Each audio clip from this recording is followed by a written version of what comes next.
नमस्कार दोस्तों, स्वागत है आपका आज की बेहद बड़ी और ज़रूरी खबरों में। लेकिन खबर में आगे बढ़ने से पहले अगर आप भी गरीबों की मदद में उतरी कांग्रेस पार्टी का समर्थन करते हैं तो आप अभी इस वीडियो को लाइक कीजिए और इस लाल बटन को दबाकर चैनल को फ्री में सब्सक्राइब करके घंटी बजाइए और कमेंट में लिखें जय हिंद। रुख करते हैं पहले खबर की तरफ। यूपी में कथित घोटालों को लेकर कांग्रेस ने साधा निशाना, कहा गले तक भ्रष्टाचार में डूबी सरकार। जी हां दोस्तों, उत्तर प्रदेश में कथित तौर हुए घोटालों को लेकर कांग्रेस पार्टी योगी सरकार पर हमलावर हुई है। उत्तर प्रदेश कांग्रेस कमेटी ने योगी राज को घोटालराज करार दिया है। कांग्रेस का आरोप है कि योगी सरकार में पीडीएस घोटाला, 69,000 शिक्षक भर्ती घोटाला, पीडब्ल्यूडी घोटाला, स्कूली जूता मोजा घोटाला, पंचायती राज घोटाला, डीएचएलएफ घोटाला, होम गार्ड घोटाला और अब पशुपालन विभाग का घोटाला सामने आया है। योगी सरकार गले तक भ्रष्टाचार के दलदल में डूबी। उत्तर प्रदेश कांग्रेस ने बोलेगा यूपी का युवा नाम से अभियान चलाते हुए भर्तियों में हो रही गड़बड़ियों और भर्तियां लटक जाने के मामले में युवाओं का आह्वान किया। कांग्रेस का दावा है कि इस अभियान में हजारों युवाओं ने एक साथ आवाज उठाई। प्रेस वार्ता को संबोधित करते हुए प्रदेश उपाध्यक्ष पंकज मलिक ने तंज कसते हुए कहा, पहले लगता था कि दाल में कुछ काला है, लेकिन अब तो पूरी की पूरी दाल काली नजर आ रही है। सरकार गले तक भ्रष्टाचार के दलदल में डूबी हुई है। रुख करते हैं अगली खबर की तरफ।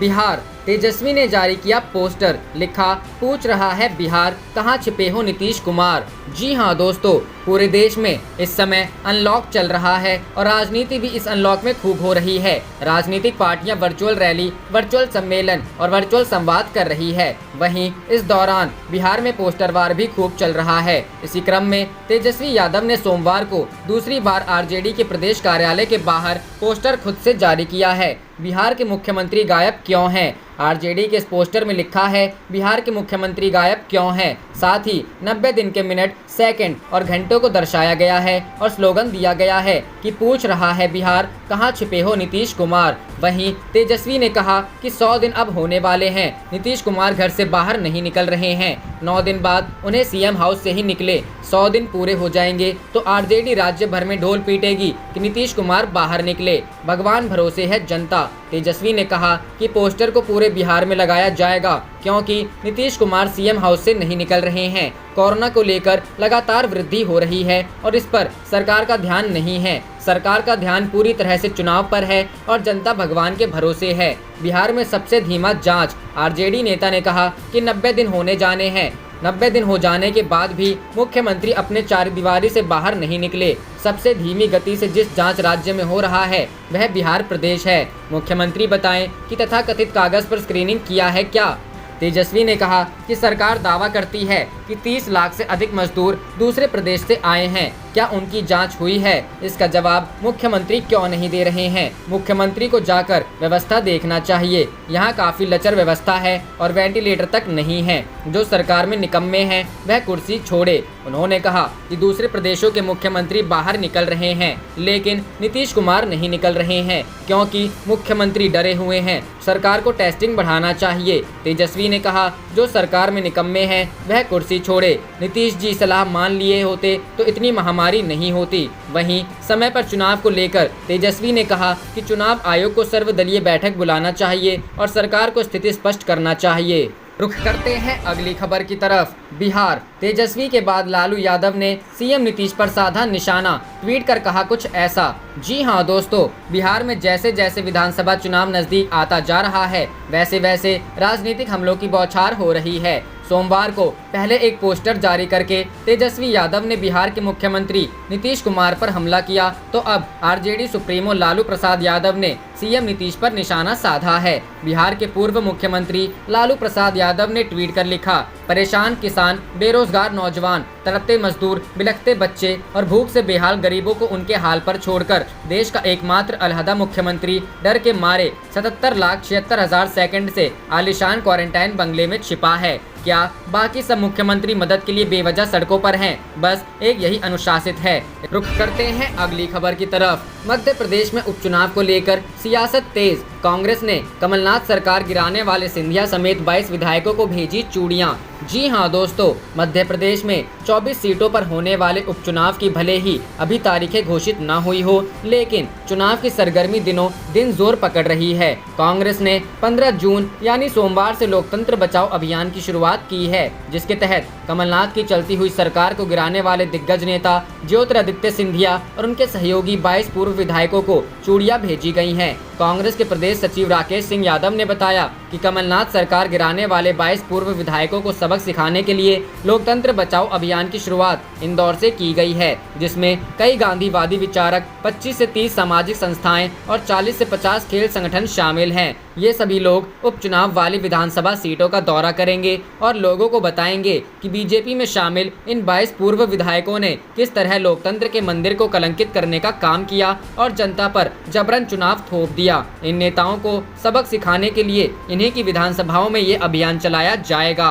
रुख करते हैं अगली खबर की तरफ। पेट्रोल डीजल की बढ़ती कीमतों पर राहुल गांधी ने कसा तंज, कहा ये तो उपहार है। जी हां दोस्तों, कोरोना संकट के बीच देश में बढ़ते पेट्रोल और डीजल के दामों पर कांग्रेस सांसद और पूर्व अध्यक्ष राहुल गांधी ने केंद्र सरकार पर निशाना साधा है। राहुल गांधी ने ट्वीट किया, पूंजीपतियों से मध्य वर्ग और गरीबों को ये उपहार मिला है। इसके साथ ही राहुल गांधी ने अपने ट्वीट में एक फोटो को भी शेयर किया है। इसमें कांग्रेस और बीजेपी सरकार के बीच पेट्रोल और डीजल के दामों में कितना फर्क आया है, इसका पूरा डेटा दिखाया गया है। राहुल गांधी के पोस्ट के अनुसार 16 मई 2014 में क्रूड ऑयल की कीमत $107.9 थी, लेकिन 15 जून 2020 को क्रूड ऑयल की कीमत $40.66 थी, यानी कि 6 सालों में क्रूड ऑयल की कीमतों में $66.43 की गिरावट दर्ज की गई है।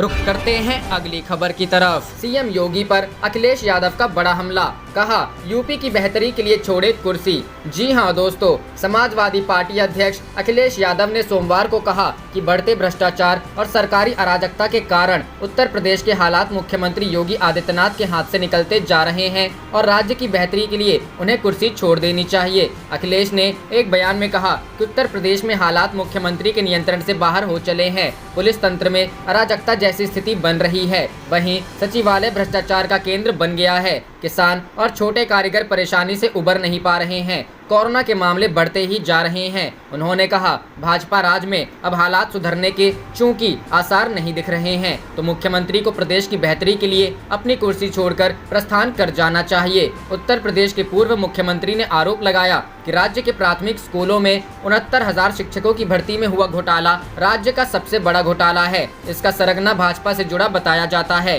बेसिक शिक्षा में अनामिका और प्रियंका जैसी कितनी ही फर्जी शिक्षिकाओं की भर्ती हुई है। खबर है कि लखनऊ विश्वविद्यालय में संबद्ध महाविद्यालयों में भी कुछ अनामिकाएं हैं। अखिलेश ने सचिवालय में पशुपालन विभाग के दफ्तर में एक समानांतर कार्यालय चलाकर करीब 10 करोड़ की ठगी के खुलासे की तरफ इशारा करते हुए कहा, सचिवालय के अंदर बड़े चेहरे और बड़े अफसर भी नौकरियां और बड़े ठेके दिलाने के नाम पर लोगों को ठगने का धंधा चला रहे हैं। सचिवालय के अंदर एक फर्जी कार्यालय भी खुल गया और सरकार को खबर नहीं हुई। उन्होंने आरोप लगाया कि भाजपा सरकार अपनी सत्ता गंवाने के अंदेशे से मानसिक संतुलन खो बैठी है। वह जाते जाते भ्रष्टाचार से अपनी थैलियां भर लेना चाहती है।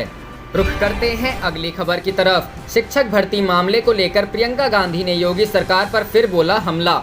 जी हां दोस्तों, उत्तर प्रदेश में शिक्षक भर्ती विभाग में कथित फर्जीवाड़े को लेकर कांग्रेस की महासचिव प्रियंका गांधी वाड्रा लगातार योगी सरकार पर हमला बोल रही हैं। इस बार उन्होंने उत्तर प्रदेश सरकार पर निशाना साधते हुए कहा कि यूपी में भर्तियों के तंत्र में भारी भ्रष्टाचार है। आगरा विश्वविद्यालय की फर्जी डिग्रियों पर बने शिक्षक सरकार ने अब कार्यवाही कर 1701 को निकाला। प्रियंका गांधी ने ट्वीट कर कहा, यूपी में भर्तियों के तंत्र में भारी भ्रष्टाचार है। धांधली, गलत नियमों, सामाजिक न्याय में कटौती और भर्ती माफियाओं के चलते भर्तियां रद्द हो जाती हैं या कोर्ट में लटक जाती हैं। अब युवाओं ने ठाना है वे चुप नहीं बैठेंगे, वे भर्ती व्यवस्था में बदलाव करके दम लेंगे। कांग्रेस महासचिव ने अपने ट्वीट के साथ एक हैशटैग भी डाला है जिसमें लिखा है, बोलेगा यूपी का युवा। शिक्षा विभाग में हो रहे फर्जीवाड़े पर भड़की प्रियंका गांधी, योगी सरकार पर दागे सवाल। प्रियंका ने यूपी सरकार पर साधा निशाना। इससे पहले कांग्रेस नेता प्रियंका गांधी वाड्रा ने योगी सरकार पर निशाना साधते हुए कहा था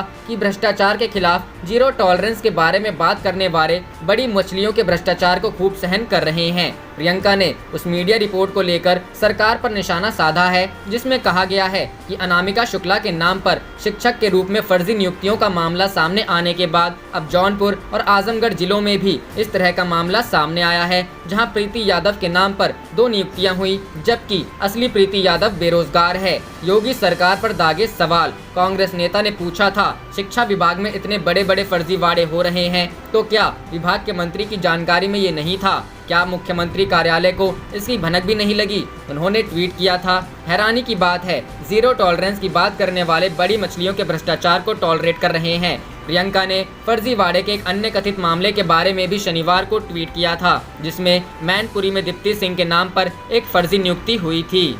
रुख करते हैं अगली खबर की तरफ। केंद्रीय कर्मचारियों को लॉकडाउन का दूसरा बड़ा झटका, सैलरी बढ़ोतरी पर सरकार का नया आदेश। जी हां दोस्तों, कोरोना वायरस और लॉकडाउन केंद्रीय कर्मचारियों के लिए बुरा साबित हो रहा है। कुछ दिनों पहले केंद्रीय कर्मचारियों के महंगाई भत्ते पर रोक लगाने के बाद अब एक और बुरी खबर आ गई है। केंद्र सरकार ने सभी केंद्रीय कर्मचारियों के एनुअल अप्रेजल को अगले साल तक के लिए टाल दिया है, यानी इस साल सैलरी में बढ़ोतरी के प्रस्ताव पर ब्रेक लग गया है। क्या है नुकसान? डिपार्टमेंट ऑफ पर्सनल ट्रेनिंग ने एक ऑर्डर जारी किया है। इस नए ऑर्डर के तहत केंद्रीय कर्मचारियों के एनुअल परफॉर्मेंस असेसमेंट रिपोर्ट को पूरा करने का मियाद बढ़ा दी है। इसे बढ़ाकर अगले साल मार्च 2021 तक कर दिया गया है।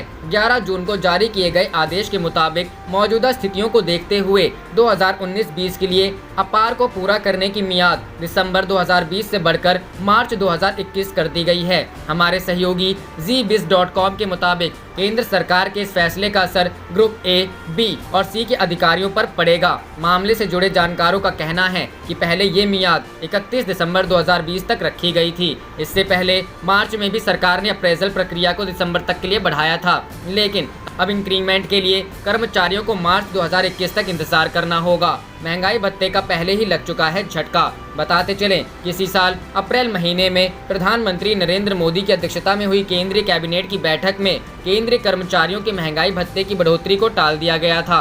वित्त मंत्रालय की ओर से जारी पत्र में कहा गया था कि कोविड-19 से उत्पन्न संकट को देखते हुए निर्णय लिया गया है कि केंद्र सरकार के कर्मचारियों को 1 जनवरी 2020 से देय महंगाई भत्ते का भुगतान नहीं किया जाएगा। मौजूदा 17% की दरों को जुलाई 2021 तक लागू माना जाएगा। रुख करते हैं अगली खबर की तरफ। चुनाव आयोग ने किया बड़ा ऐलान, 6 जुलाई को होंगे बिहार में विधान परिषद के चुनाव। जी हां दोस्तों, देश भर में कोरोना वायरस तेजी से अपना कहर बरपा रहा है, जिसको देखते हुए बिहार विधान परिषद की रिक्त पड़ी 9 सीटों पर होने वाले चुनाव को टाल दिया गया था।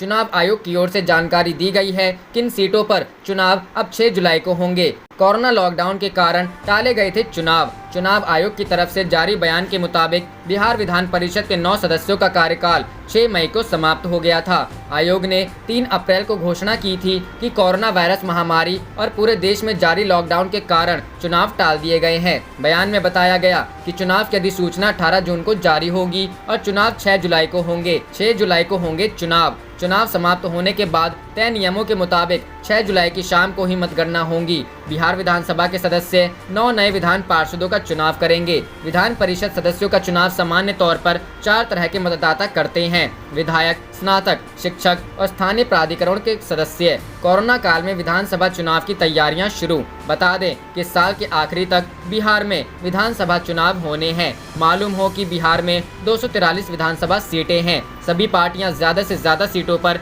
चुनाव लड़ना चाहती हैं। इसके लिए दांव पेच भी शुरू हो गया है। उधर बिहार विधानसभा चुनाव वैसे समय होने के आसार हैं जब देश में कोरोना वायरस के कारण लोगों का जीना दुभर हो गया है। खास करके प्रवासी मजदूरों की समस्या लॉकडाउन के दौरान सामने आई है, जिसमें बिहार के लाखों प्रवासी मजदूरों को पलायन किसी त्रासदी से कम नहीं रहा है। देखना है कि कौन सी पार्टी जनता के इस नब्ज को दबाकर उसे वोट में तब्दील करती है। बहरहाल बीजेपी राज्य के 72,400 मतदान बूथों के प्रत्येक बूथ पर 50 लोगों को एक जगह एकत्रित करने की योजना पर काम भी कर रही है।